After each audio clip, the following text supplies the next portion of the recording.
Sobat Binar, selamat datang kembali di Bisikan, bicara asik psikologi ala berbinar. Tempat di mana kita bisa santai-santai sambil ngobrolin apapun yang berkaitan dengan psikologi. Oke, Sobat Binar, sebelumnya perkenalkan saya Aziza yang akan menemani Sobat Binar di episode 13 Bisikan pada hari ini. Nah, tentunya teman-teman semua, saya tidak sendiri nih. Di sini saya ditemani oleh Kak Aceh. Halo Kak Aceh. Halo Sobat Binar semua, makasih udah nemenin kita lagi di Bisikan episode 13. Episode kali ini kita punya narasumber spesial yang mana akan menemani kita menjelajahi topik yang sangat menarik pada hari ini.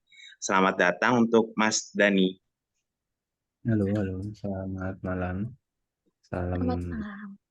Kita lama udah ketemu ya, tapi mudah-mudahan Sobat Binar masih ingat sama saya.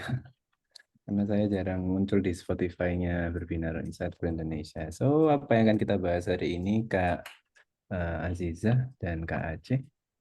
Oke, Mas Dani. Hari ini kita bakal ngebahas topik yang tentunya seru banget nih, Mas. Kita akan membahas seputar bagaimana forgiveness ini mempengaruhi proses penyembuhan dari trauma yang dialami. Oke, sebelumnya Mas Dani, gimana kabarnya hari ini, Mas? Baik-baik, Alhamdulillah sehat banget sih. Eh, Alhamdulillah. Kalau Aceh sama Aziza gimana kabarnya nih? Oke, Mas. Saya sendiri alhamdulillah baik juga, Mas. Dari Mas Aceh gimana?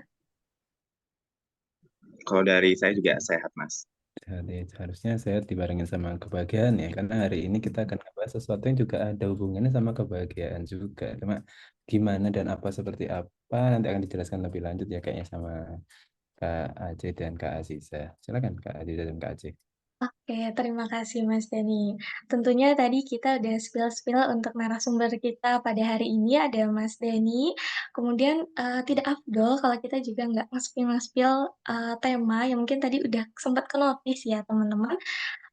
Episode 13 kali ini kita akan membahas topik yang sering banget atau mungkin pernah kita temui di lingkungan sekitar kita, yaitu tentang forgiveness dari trauma. Nah, episode kali ini kita akan membahas lebih dalam nih, apakah forgiveness itu mempercepat penyembuhan dari trauma yang dialami. Gimana nih Mas Aceh, episode kita hari ini kayaknya seru banget ya Mas? Iya, Pak. Pastinya sih seru banget ya malam hari ini karena apa ya? Sekarang itu banyak orang-orang bahkan kayak anak muda lah seumuran kita tuh mencari cara untuk menyembuhkan trauma-trauma yang mereka alami gitu kan. Salah satunya dengan forgiveness itu sendiri. Nah, episode kali ini kita akan menjelajah dan menggali lebih lagi bagaimana sih metode forgiveness dari sudut pandang psikologi bersama Mas Dani. Oke, kelihatannya teman-teman Sobat Binar udah nggak sabar lagi nih untuk menyimak obrolan kita pada hari ini. Nah, sebelumnya buat Mas Dani nih Mas, sebenarnya bagaimana sih peran forgiveness itu sendiri dalam mempercepat proses penyembuhan dari trauma yang dialami? Silakan. Oke, aku ya Aziza sama Aceh. Jadi kenapa forgiveness penting benar, benar kata Aceh karena akhir-akhir ini juga banyak banget orang itu cenderung mengutamakan atau mendahulukan ya egonya gitu kan dan kepentingan-kepentingan yang bersifat pribadi. Jadi wajar banget kalau banyak orang yang sebenarnya karena ngutamain ego atau kepentingan pribadinya akhirnya jadi marah, jadi ngambek, jadi hal apa ya, akhirnya nggak jalan bareng teman lagi, nggak kumpul lagi atau segala macam, sehingga jadi kesannya awkward gitu ya. Akhirnya bikin relasi atau hubungan kita sama teman atau sama manusia itu jadi nggak enak gitu ya. Dan itu pengaruhnya terasa banget ya, itu negatif. Terus kemudian kalau kita hubungkan dengan yang namanya trauma, maka itu memang saya yakin kalau kita sekedar ngomong kayak gini aja, itu prosesnya tidak akan semudah seperti kita ngobrol. Tapi yang Hmm, pasti ini luar biasa besar karena dengan kita bisa di tahap forgiveness gitu, maka kita akan selangkah lebih maju untuk bisa ke arah kesembuhan dalam sebuah kasus trauma. Karena apa? Karena memang kalau kita ngomong trauma, yang diselesaikan bukan hanya tentang bagaimana diri kita itu memaafkan, tapi juga tentang aspek-aspek lainnya juga. Salah satunya juga tentang faktor eksternal, di mana faktor eksternal juga punya peran penting untuk kesembuhan kita dalam proses penyembuhan terhadap suatu trauma. Tapi tentu forgiveness juga punya segmennya sendiri, punya perannya tersendiri untuk itu. Salah satunya adalah di mana dengan forgiveness maka kita tuh bisa lebih apa ya, lebih memotivasi diri kita agar diri kita itu bisa memaafkan, bisa bikin orang yang sudah bikin kita sakit hati atau bikin kita lagi apa nggak mood atau bikin kita nggak nyaman itu jadi apa ya, paling enggak kita jadi termotivasi untuk jadi lebih bisa apa ya, lebih ngebangun komunikasi yang lebih baik gitu. Meskipun sebenarnya sekedar dari yang diem jadi cuma sekedar di sebelahnya, atau mungkin dari sekedar diem jadi bisa berpapasan. Ada beberapa orang yang diam dan tidak mau berpapasan, diam dan tidak mau satu kelas, diam dan tidak macam-macam. Jadi sekedar hal kecil sederhana itu bisa diawali dari yang namanya forgiveness, sehingga penyembuhan dari suatu trauma bisa berjalan lebih baik ya kalau forgiveness itu berjalan secara efektif. Kurang lebih kayak gitu ya, Mbak Aziza dan Kak Aceh gitu. Oke, berarti memang dari trauma sendiri ini kan, mempengaruhi ke kehidupan kita ke arah yang negatif gitu ya, Mas. Dan, salah satu upaya untuk menyembuhkan trauma itu sendiri dengan upaya forgiveness gitu ya, Mas. Oke, kalau dari Mas Aceh sendiri bagaimana, Mas? Nah, ini Mas, ada pertanyaan sih tentang forgiveness ini sendiri. Apakah tingkat forgiveness berkaitan dengan kecepatan pemulihan dari pengalaman traumatis gitu, Mas? Tingkat forgiveness artinya bahwa kita akan membahas uh, seberapa besar kita itu bisa memaafkan gitu kan, orang lain atau orang yang sudah bikin kita sakit hati gitu terhadap uh, seberapa cepat penyembuhannya gitu ya kalau nggak salah tadi ya gitu ya, tentang hubungan Iya, antara Mas. forgiveness dengan proses kesembuhan itu sendiri gitu kan ya. Semakin forgiveness apakah menjadi semakin bisa cepat sembuhnya atau mungkin kebalikannya, semakin tidak forgiveness maka menjadi semakin cepat sembuhnya. Nah, ini kan kita juga perlu tahu seperti apa ya, hubungannya satu sama lain antara dua hal yang kita lagi bahas ini gitu. Kenapa? Karena ini akan jadi suatu pembahasan yang nanti bikin orang jadi bisa lebih paham bahwa sebenarnya forgiveness itu penting banget meskipun sebenarnya besar banget kesalahan seseorang terhadap diri kita. Nah, itu maka gini, ketika kita tahu bahwa ini ada pengaruhnya, pasti gitu kan. Tapi sekarang kita bingung, ini apakah searah atau tidak searah gitu. Nah, hubungannya seperti apa? Hubungannya pasti ketika orang itu mampu membuat dirinya itu tergerak, termotivasi untuk bisa em, membalas suatu hubungan yang sudah terlanjur salah itu tadi ya, karena sudah sakit hati dan segala macam, karena sudah disakiti, dikecewakan gitu kan, sehingga orang malas buat membangun hubungan seperti semula, maka otomatis kita perlu untuk apa ya, lebih untuk meningkatkan forgiveness-nya untuk jadi lebih bisa mempercepat proses sembuhnya. Tapi itu tadi ya, karena forgiveness nggak bisa berdiri sendiri, karena forgiveness itu perlu ada orang-orang sekitarnya, perlu ada support system. Jadi kalau kita bilang apakah level forgiveness itu sendiri bisa dengan sendirinya membuat orang lain menjadi bisa bangkit dari proses traumanya atau sembuh dari proses traumanya, maka iya benar, tapi itu enggak sesederhana itu, karena untuk bisa membuat level forgiveness-nya semakin tinggi sehingga proses percepatan kesembuhannya semakin baik gitu, atau semakin cepat, maka perlu ada support system di sekitarnya, karena forgiveness itu tidak mudah buat beberapa orang yang khususnya mereka itu eh, memunculkan motivasi dalam dirinya untuk berubah itu berasal dari orang lain gitu, karena banyak orang yang diri gitu. Gitu. Jadi ya kayak gitu ya, mudah-mudahan Sobat Winner paham yang saya maksud. Jadi intinya level forgiveness pasti akan meningkatkan kecepatan penyembuhan trauma, tapi forgiveness itu sendiri tidak bisa berdiri sendiri, dia perlu ada support system dari sekitarnya kayak gitu. Berarti, oke Mas, terima kasih jawabannya. Berarti kalau misalnya forgiveness itu sendiri memang harus ada support, tapi kan ada beberapa orang yang mungkin nggak punya lingkungan yang buat support, tapi secara tidak langsung ketika dia mengalami sesuatu traumatis, ya dia tuh kayak bisa pulih sendiri karena memang keadaan yang memaksakan. Karena kan ada beberapa orang seperti itu kan yang mungkin lingkungannya memang nggak ada yang buat support dia buat apa ya, meningkatkan forgiveness buat diri sendiri gitu kan. Jadi dia mau nggak mau memang harus melakukan itu tanpa support orang lain. Akhirnya ya traumatisnya itu secara perlahan memang dilawan karena diri sendirinya itu mau untuk bebas gitu sih Mas. Itu berarti secara tidak langsung bisa berpengaruh, eh, apa namanya, diri sendiri tanpa harus lingkungan sekitar gitu ya Mas. Iya, tapi saya yakin itu luar biasa sekali energi yang dibutuhkan gitu ya, karena untuk bisa sembuh sendiri itu tuh pasti energinya sangat besar sekali yang dibutuhkan gitu kan, sehingga kalau energi yang dibutuhkan yang sangat besar pasti dia harus memfokuskan seluruh energinya ke arah proses penyembuhan itu sendiri, forgiveness itu sendiri gitu ya. Karena itu tadi untuk bisa memfokuskan gitu kan, berarti artinya kita harus mengabaikan atau tidak fokus dulu sama hal-hal yang lain gitu kan.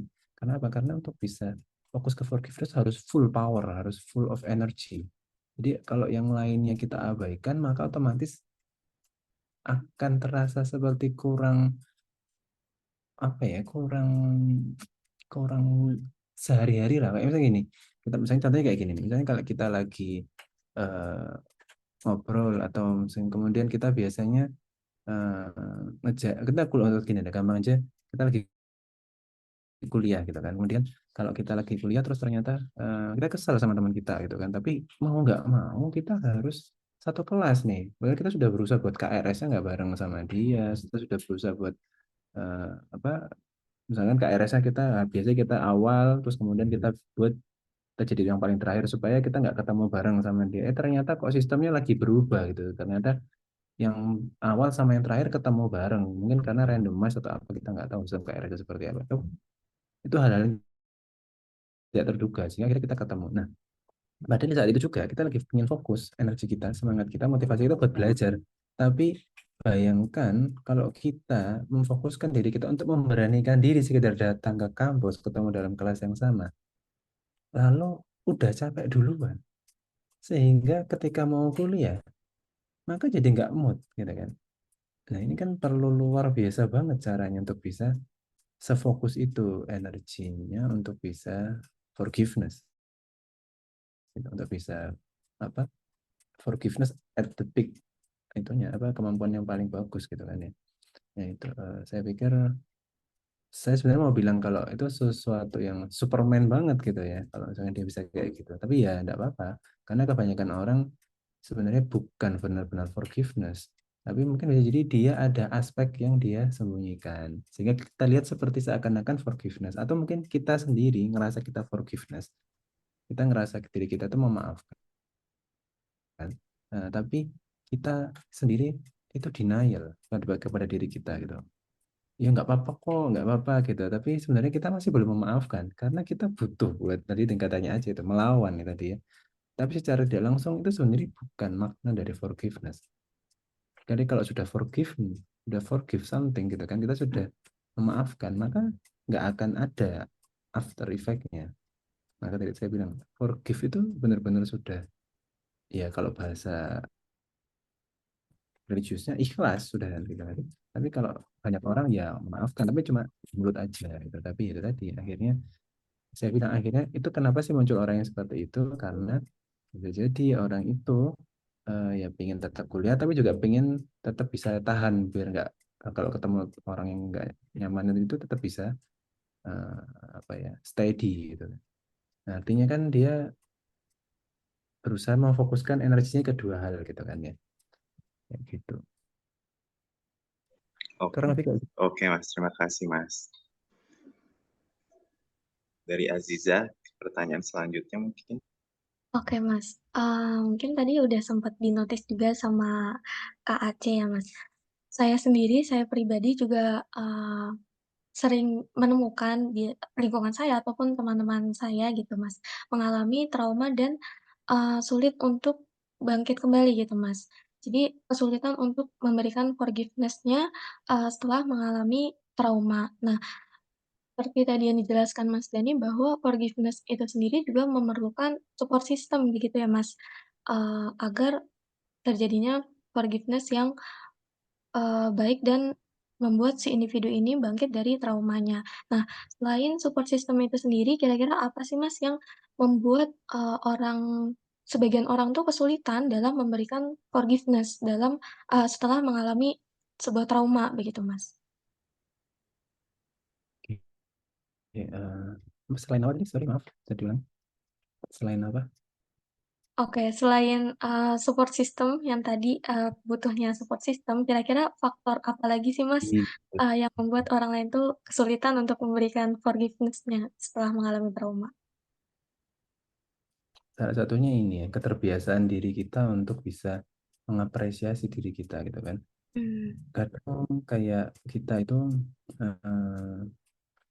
kayak tadi ini kita lagi di kampus, kita ketemu orang yang kita suka atau mungkin kita tahu kita misalnya ini tentang ya pada umumnya anak remaja atau anak dewasa awal gitu ya yang bawa lagi ketemu mantan pacar ini kita selalu nggak ada selingkuh sama orang lain terus tiba-tiba kita harus datang ke kelas itu ketemu sama dia, mood kita pasti akan berubah gitu kan. Lalu eh, kita kayak tadi kata Kak Aceh gitu kita berusaha datang gitu kan. Nah, itu tuh sudah effort gitu kan.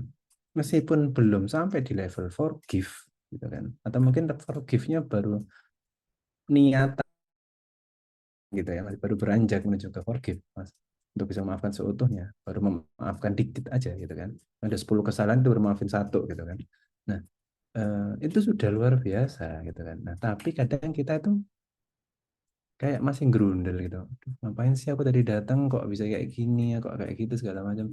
Nah, kita lupa aspek bahwa kita tuh sebenarnya butuh buat bilang ke diri kita, udah nggak apa-apa, kamu tuh udah hebat banget, udah datang gitu kan, udah datang ke kampus gitu kan, kamu tetap bisa fokus nyatet dengerin kata dosen itu udah luar biasa banget. Padahal si cowokmu itu udah di sebelahmu atau mungkin dalam satu kelas yang sama gitu kan. Nah, kan itu jarang kita muncul dari diri kita. Artinya apresiasi kepada diri sendiri juga sesuatu yang diperlukan gitu. Nggak cuma tentang orang di luar diri kita. Kita sendiri itu juga perlu apresiasi. Tapi nggak semua orang bisa kayak gitu. Artinya kita perlu membiasakan diri. Meskipun nggak lagi bermasalah sama orang, maka kita harus belajar untuk mengapresiasi diri kita. Itu faktor yang berikutnya. Nah, kemudian lalu forgiveness itu kan kita tahu bahwa itu terkait dengan sesuatu yang nggak menyenangkan, peristiwa traumatis gitu kan. Aduh, aku nggak bakal inilah, nggak bakal pacaran lagi lah kayak gitu kan misalnya jam sekarang kan. Nanti aku sakit hati itu nggak enak, nanti ngabisin tisu atau apa gitu misalkan gitu kan ya. Atau mungkin gara-gara aku patah hati, aku kemudian IPK aku turun atau kemudian aku jadi nggak mood mau aku apa kalau anak jam sekarang bilangnya break up gitu ya, jerawatan gitu kan ya, dan segala macam gitu ya. Nah, itu tuh apakah apa namanya? Ya itu kan sesuatu yang nggak menyenangkan, tapi kemudian berarti artinya karena kita tahu itu terjadi pada diri kita, maka kita harus menerima itu. Pengalaman apapun, kita harus pahami bahwa itu kita yang sudah memproses itu semua. Kita sudah menjadi bagian itu semua, maka kita harus terima yaitu bagian dari hidupku. Dan itu sudah berlalu. Dan itu memang kejadian yang buruk sehingga saya ke depannya perlu untuk lebih prepare full, lebih bisa apa semangat dan segala macam gitu ya, supaya dia lebih menerima dirinya gitu. Nah, kenapa sih kok itu bisa terjadi semuanya? Pasti adalah faktor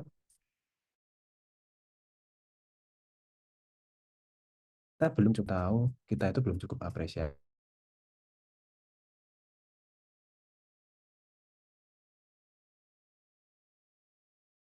ya gitu gitu. Nah, itu kan proses pembiasaannya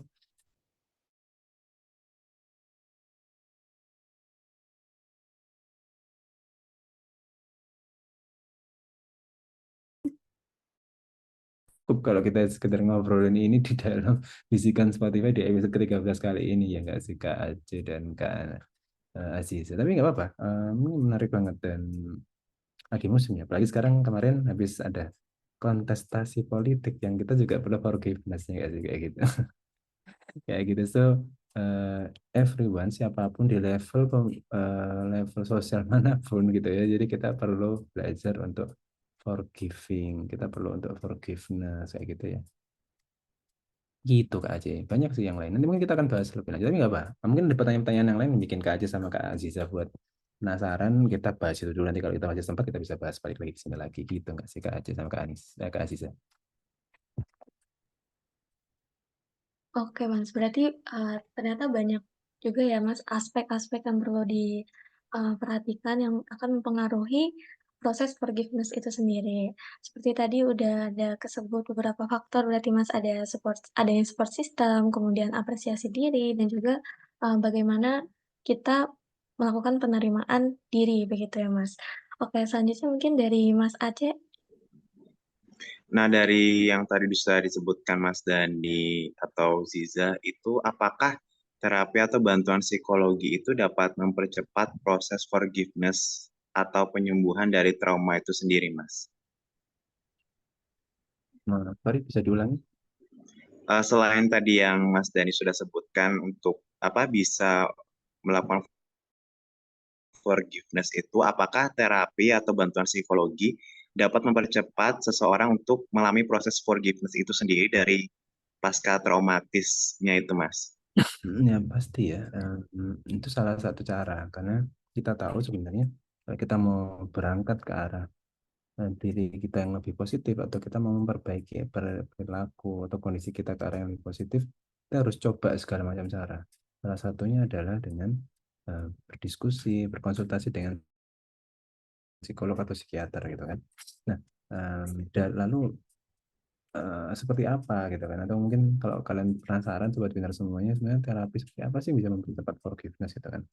Sebenarnya kalau kita ngebahas tadi yang barusan gitu kan, kalau kita ingat sama yang barusan banget gitu, kalau kalian mau rewind gitu ya ke menit beberapa sebelumnya gitu kan. Nah, hmm, hal yang paling penting sebenarnya kalau kita ngomong forgive gitu ya, itu adalah diri kita dulu yang harus diperbaiki gitu kan. Maka terapi yang pasti dilakukan adalah mungkin kita akan mengarah ke terapi yang sifatnya kognitif gitu kan. Cara kita mempersepsi diri kita gitu kan.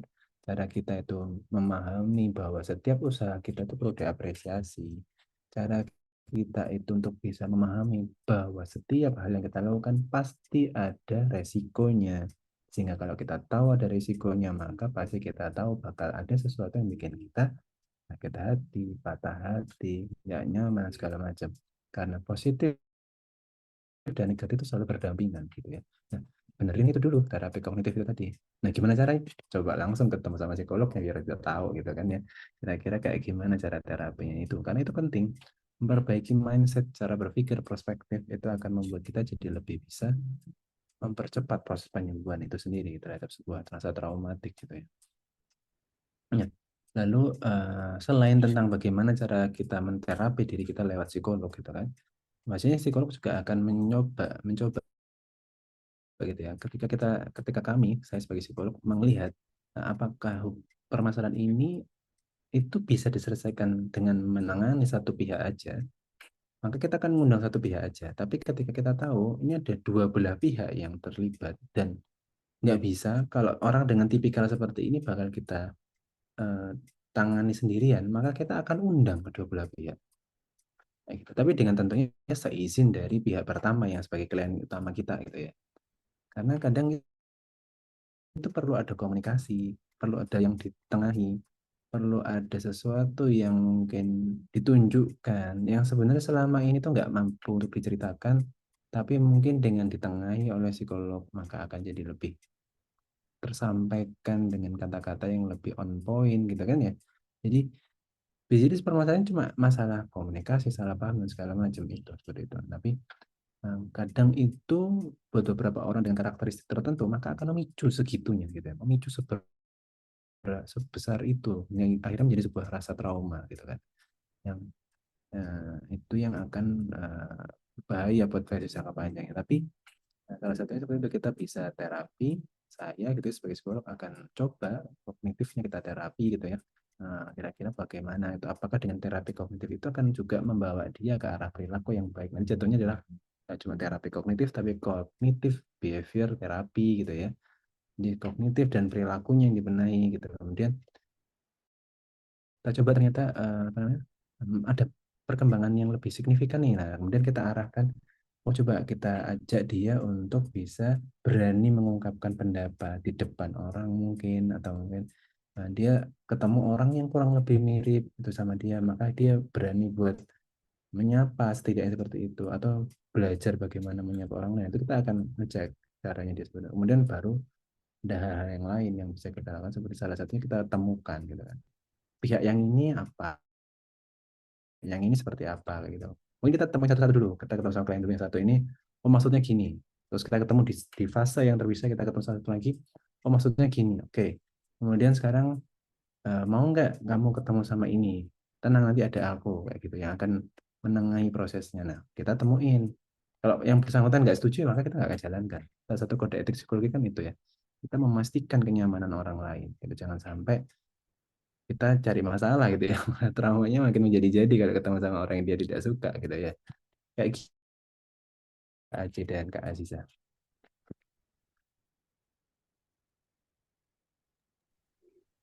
Oke Mas, berarti ada upaya-upaya dari psikolog ya Mas, dari terapi-terapi kognitif begitu ya Mas? Oke, Yep. selanjutnya, dari saya sendiri ingin menanya, mungkin di pertanyaan sebelum-sebelumnya sempat ternotis terkait forgiveness itu kan mengarahkan ke arah negatif gitu ya Mas, kayak, eee, rasa marah ataupun keinginan balas dendam atau, ketidaknyamanan begitu ya Mas. Nah, mungkin bisa dijelaskan lebih lanjut Mas terkait, hubungan antara rasa marah, keinginan balas dendam, dan kemampuan untuk memberikan forgiveness dalam proses penyembuhan? Oke, hubungan antara marah, revenge gitu ya, rasa ingin balas dendam, sama kemampuan untuk memberikan forgiveness dalam proses penyembuhan. Ya, yang pastinya itu menjadi bagian dari apa ya, ekspresi emosi manusia gitu ya. Marah gitu ketika kita sedang eh, apa ya, tidak nyaman dengan hal yang kita suka ya, yang kita tidak suka, dan kita terpressure itu akhirnya kita meluap gitu rasa marahnya. Balas dendam ketika kita itu nggak cuma bisa mengekspresikan lewat amarah, tapi kita nggak puas cuma hanya dengan marah aja. Akhirnya kita mau orang yang sudah bikin kita sakit hati itu memperoleh balasan yang serupa gitu kan. Lalu di area yang positif, dosis positifnya, maka ada juga yang bilang kalau kita harusnya lebih bisa dewasa dalam menghadapinya dengan cara apa? Dengan cara memaafkan gitu kan. Lalu bagaimana gitu ya hubungan di antara ketiganya itu? Yang pasti itu proses gitu ya. Ada kalanya ketika kita pertama kali menghadapi suatu rasa trauma, kita pasti akan marah gitu kan ya. Atau mungkin kita mungkin di satu titik ada beberapa orang sedih gitu ya. Ekspresi marahnya beraneka ragam. Ada yang diam gitu kan, ada yang mengurung diri di kamar, ada yang dia ekspresif pakai kalimat kata-kata, ada yang memukul-mukul, ada yang membanting gitu kan. Ekspresi marah setiap orang berbeda-beda.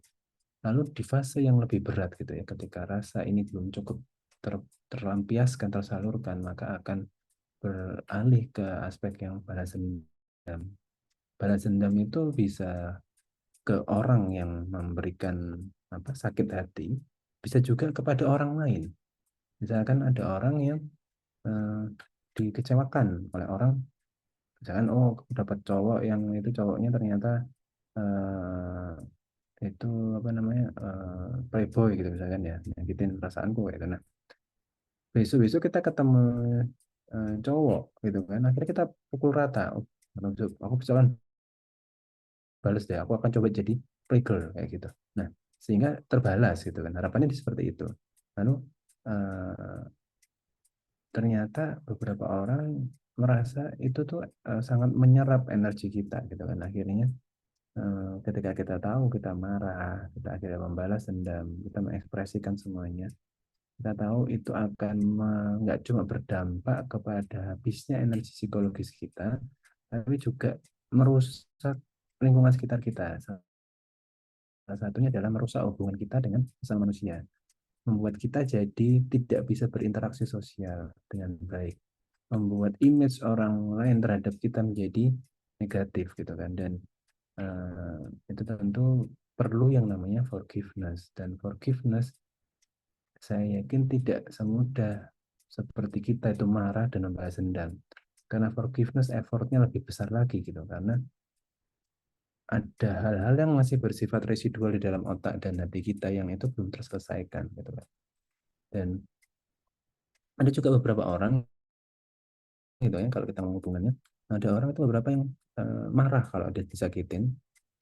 Tapi itu apa ya, marahnya itu untuk ekspresi sesaat aja, setelah itu udah selesai gitu. Ada juga yang seperti itu. Jadi itu sebagai bagian dari penyaluran emosi yang sudah terpendam gitu kan, marah gitu kan.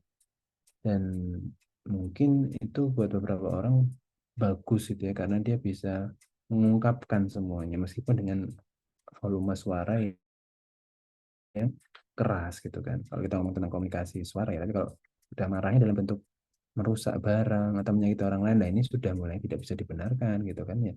Bahwa artinya kita sudah membuat orang di sekitar kita menjadi tidak nyaman. Kayak gitu mungkin ya kurang lebih hubungannya ya. Mudah-mudahan teman-teman sobat Dinar bisa memperoleh insight-nya ya tentang apa yang saya sampaikan tadi barusan. Oke, berarti, ketiganya ini merupakan proses gitu ya, Mas, di mana, apabila kita gagal misalkan, rasa marah dan keinginan balas dendam ini berhasil menguasai diri kita gitu ya, Mas, maka, eee, akan memberikan dampak negatif juga ke diri kita, seperti bisa merusak hubungan kita dengan orang-orang sekitar kita, begitu ya, Mas, dan lain sebagainya. Oke, mungkin selanjutnya dari Mas Aceh. Nah, tadi kan Mas Dani sempat menyebutkan juga ketika kita ada hubungan dengan orang lain yang buat kita karena pernah trauma gitu kan, kita harus forgiveness. Nah, apakah individu yang memberikan forgiveness untuk dirinya sendiri itu mengalami proses yang lebih cepat gitu Mas daripada ketika memberikan forgiveness kepada orang lain gitu Mas, dalam situasi traumatisnya? Oke, tanya ini panjang kali lebar ya. Jadi perlu waktu untuk memahaminya dengan baik ya Sobat Binar semuanya. Tapi bagus pertanyaannya dari Kak Aceh ini. Jadi eh, individu yang memberikan forgiveness pada diri sendiri mengalami proses penyembuhan yang lebih cepat daripada mereka memberikan forgiveness pada orang lain dalam situasi traumatis. Itu tadi kalau menurut saya itu tergantung kasusnya, tergantung karakteristik orangnya gitu ya.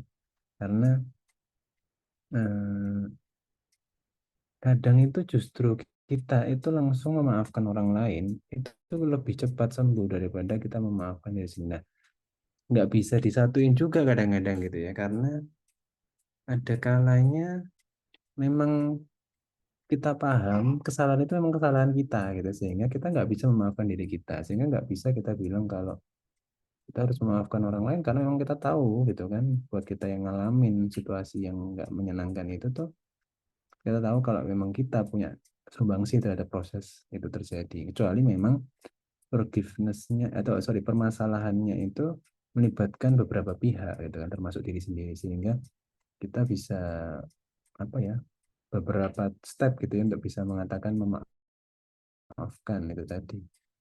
Karena untuk bisa memaafkan, maka kita perlu nggak cuma memaafkan diri sendiri atau memaafkan orang lain saja, tapi perlu kolaborasi di antara keduanya. Maka kalau kita bilang apakah lebih cepat daripada mereka yang forgiveness pada orang lain dalam situasi traumatis, ya itu 50-50 gitu ya, tergantung kasusnya. Kasusnya seperti apa dulu. Kalau memang kasusnya ini adalah kita tahu itu memang salah kita ya, dan kita tidak bisa memaafkan diri kita, kan juga ada kayak gitu ya. Dan itu lebih berat gitu ya, bahkan kadang-kadang gitu kan. Tapi juga di satu sisi juga ketika yang membuat kesalahan adalah orang lain, maka juga berat banget, apalagi kayak misalkan buat teman-teman kita yang jadi korban pelecehan seksual atau korban domestic violence gitu ya, ADRT. ya itu tidak mudah buat dia untuk bisa lepas gitu, sekedar memaafkan diri sendiri karena objek salahnya bukan di dia gitu kan, dia soal korban gitu kan. Eh, Situasi traumatisnya bukan dia gitu kan, makanya dia harus bisa berproses, nggak bisa semudah itu buat bisa memaafkan gitu kan. Kecuali memang pihak yang tadi itu datang mencoba untuk minta maaf dan segala macam, kan situasi yang berbeda. Makanya pertanyaan ini perlu kita lihat perspektifnya dari yang mana dulu, kasusnya, karakteristik orangnya juga kita perlu pastikan. Itu Kak Aceh dan Kak Aziza gitu. Kak Aceh sama Kak Aziza sendiri kan dari tanyain aku nih. Kira-kira kalau kalian sendiri pernah nggak di situasi yang seperti ini gitu kan? Mungkin Sobat Binar jadi bisa terinspirasi sama cerita kalian gitu. Kalau Kak Aziza sama Kak Aceh sedang dalam proses memaafkan atau justru sedang belum bisa memaafkan dulu gitu kan. Nah ini, atau mungkin sekarang ya udah nggak ada apa-apa, santai aja kayak gitu, nggak ada masalah. Jadi semua baik-baik saja itu. Nah kalau kalian sendiri gimana? Mungkin bisa dari Kak Aceh dulu atau Kak Aziza dulu, silakan yang siapa. Dari saya dulu kali ya Mas. Sebenarnya sih ini saya kurang tahu ya bisa dibilang pengalaman traumatis atau enggak. Jadi waktu SD itu kan saya pernah pergi sama ibu saya itu kan. Terus terjadilah kecelakaan gitu di jalan. Jadi tuh awalnya itu saya tuh kayak maksa ibu saya buat pergi ke suatu tempat gitu kan karena masih SD ya Mas. Jadi ya masih belum ngerti gitu lah, saya maksa gitu kan akhirnya pergi. Nah setelah pergi pulangnya tuh kecelakaan. Setelah itu ibu saya masuk rumah sakit. Nah ada saudara dari bapak saya yang kebetulan lagi di Bali itu ngomong ke saya, kamu sih ngajak mamamu ke sini, coba kamu nggak ngajak mamamu ke sini pasti mamamu nggak kecelakaan. Itu mereka ngomong kayak gitu kan, namanya anak SD kan ya gimana ya Mas, maksudnya kan nggak bakal tahu kalau bakal terjadi juga gitu kan. Akhirnya ya waktu dikasih tahu itu ya saya cuma bisa sedih, nangis, tapi juga kayak mikir gitu, coba aku nggak ngajak mama ke situ gitu ya, pasti mama nggak kecelakaan itu. Jadinya ya memang waktu itu kepikiran terus, tapi seiring beranjaknya dewasa itu jadi apa ya Mas, nggak kepikiran itu lagi sih. Apakah itu udah masuk proses forgiveness atau malah sebenarnya saya tuh belum forgiveness tapi denial untuk memaafkan diri sendiri, jadinya tuh kayak dipendem gitu tapi nggak pernah terselesaikan gitu Mas. Itu Iya. aja sih pengalamannya. Terima kasih Kak Aceh. Curhat atau sharingnya sangat ini ya. Mudah-mudahan ada kondisi yang bisa membuat orang lain menjadi ini yang terinspirasi. Tapi ini pertanyaannya adalah seperti itu. Apakah masih denial atau sudah memaafkan gitu ya? Maka pastinya gitu ya, kalau kita kayak seperti itu biasanya ya kita tuh tahunya tuh ketika kita berhadapan pada situasi serupa gitu kan, lagi di masa yang akan datang gitu kan, atau di masa sekarang itu rasanya gimana. Nah, itu kita yang tahu rasa yang dirasakan dan pikirannya. Kalau kita sudah nggak apa-apa atau tiba atau ketika kita berada dalam situasi itu ada orang lain yang mirip sama kita di dalam situasi itu, muncul insight apa, atau mungkin ada semacam apa ya, sekilas gitu ya, cerita apa, tayangan atau gambar atau apa yang tiba-tiba muncul di depan pikiran kita tentang kejadian di masa lalu. Nah itu berarti artinya kita belum cukup memaafkan gitu ya, maksudnya situasi itu belum selesai gitu kan, artinya kita perlu untuk menggali lagi, kita kan perlu untuk mencari tahu apakah ini nantinya akan berdampak kepada diri saya. Tapi kalau memang sampai sekarang belum belum apa ya, belum menjadi sesuatu yang mengganggu atau apa, menurut saya ya berarti cukup aman-aman saja. Atau mungkin juga bisa jadi belum ada ya, situasi yang di orang lain atau apa yang kebetulan kamu lewat di jalan atau apa itu yang membuat kamu jadi teringat tentang itu gitu kan. Nah, itu coba itu sih biasanya kayak gitu kita tahunya apakah ini traumatis atau tidak, ataukah kita sudah memaafkan atau tidak, kayak gitu. Biasanya gitu. Gitu Kak. Kalau Kak Aziza sendiri gimana? Oke Mas, sebenarnya kalau dari saya sendiri, mirip juga sama Kak Aceh. Jadi nggak lama ini saya juga mengalami kecelakaan. Saya, motor saya nabrak mobil, terus, kebetulan banget ternyata, pemilik mobilnya tuh polisi gitu, Mas.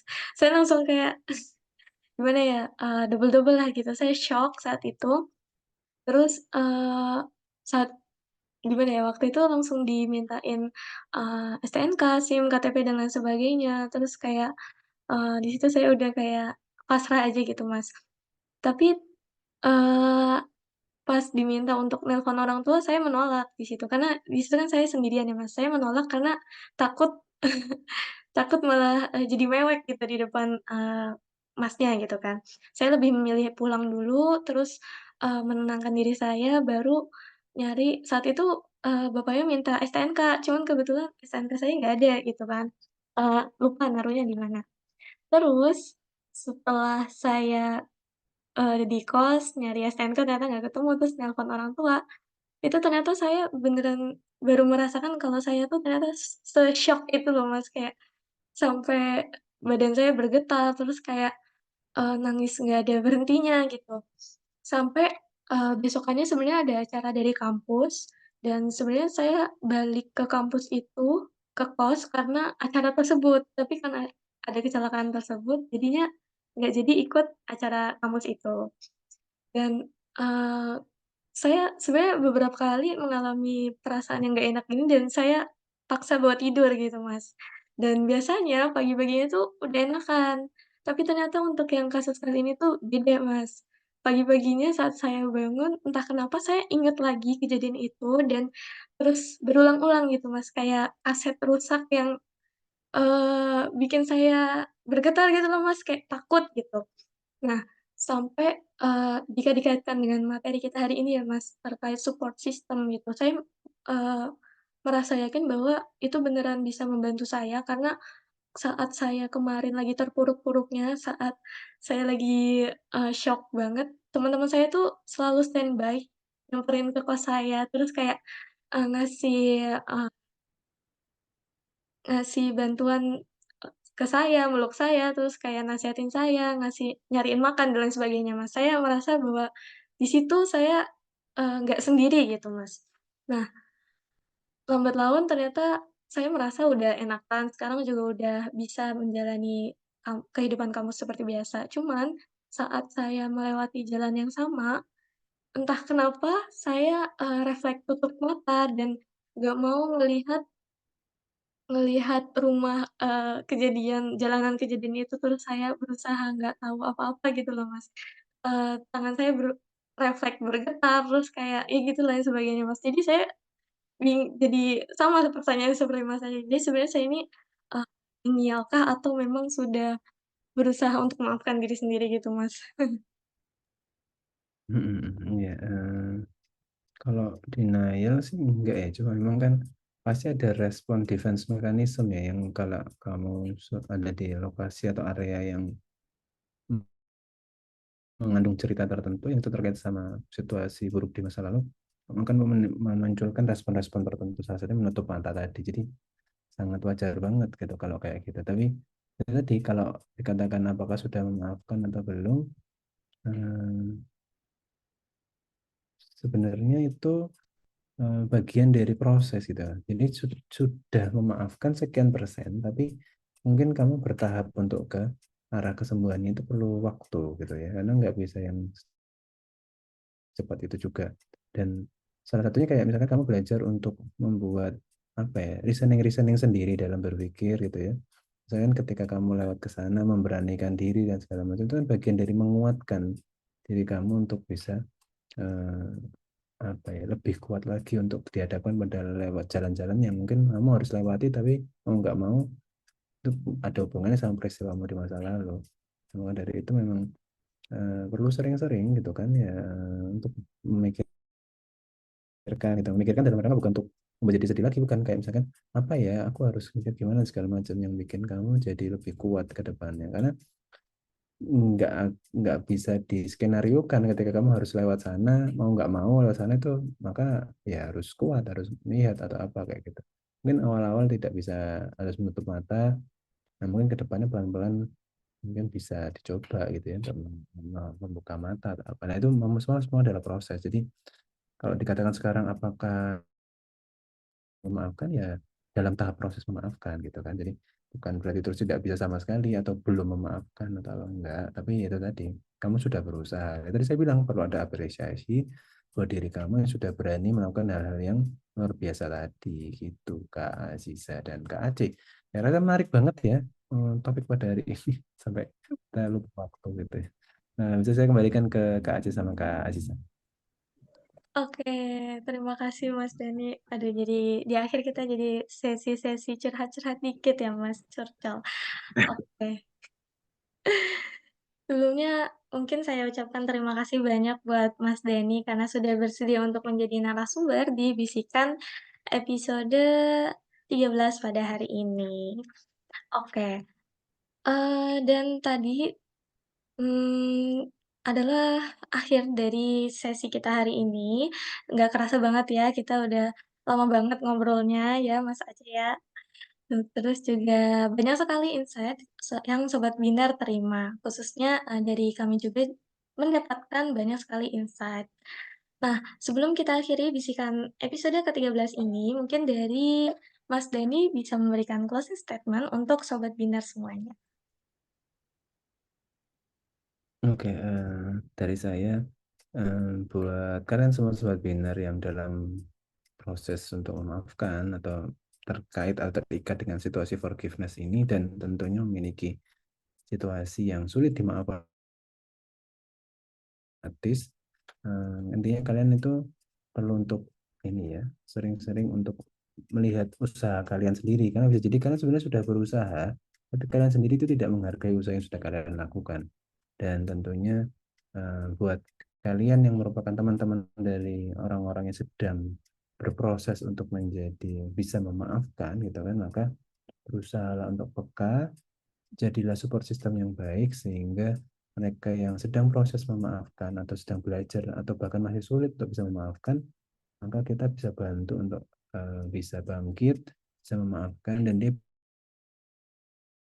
itu Kak Aceh dan Kak Aziza kurang lebih dari saya. Mudah-mudahan sobat semua bisa oleh manfaatnya dari agenda bisikan Spotify episode ke-13 kali ini. Oke, thank you Mas Dani untuk closing statement-nya. Seperti yang tadi Mas Dani bilang, jadi kita harus bisa mengapresiasi diri kita sendiri ketika kita mau forgiveness kepada diri kita. Selain itu kita harus peka ketika mungkin teman kita ada di situasi yang traumatis juga, seperti tadi kejadiannya Aziza gitu kan. Sebagai teman kita harus peka, terus menjadi support system yang baik. Jadi ketika teman kita mengalami situasi traumatis, kita apa ya, bisa memberikan mereka comfort zone gitu. Jadi mereka lebih bisa melawan rasa traumatis itu tanpa harus terasa sendirian tanpa ada yang menemani gitu. Jadi kita sebagai teman memang harus peka dan menjadi support system yang baik untuk teman-teman di sekitar kita. Begitu Aziza. Oke, aku setuju banget sama Kak Aceh. Nah, teman-teman Sobat Binar, sebelum benar-benar selesai nih, mungkin dari aku dan Mas Aceh ada sedikit informasi buat Sobat Binar semuanya. Boleh Mas Aceh?